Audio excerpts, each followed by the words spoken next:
Donnie Pangilinan Bel Mariano tuwang-tuwa sa tagumpay ng Can't Buy Me Love.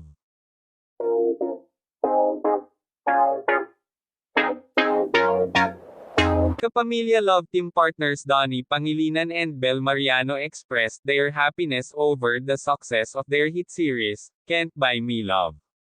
Ang kanilang unang serye sa TV na magkasama ay pare-parehong number 1 sa Netflix at palaging trend sa social media. Kabilang sina Pangilinan at Mariano sa mga kapamilya artists na dumalo sa ikalawang Star Magical Christmas 2023 noong Linggo. It's been an amazing journey and ang dami pang lalakbayin ng journeys natin.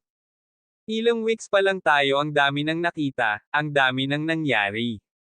I can't wait na abangan nila ang iba pang episodes. Thank you so much, sabi ni Mariano. Available ang Can't Buy Me Love sa Netflix, Kapamilya Channel, Kapamilya Online Live, Jeepney TV, TFC, A2Z, at TV5.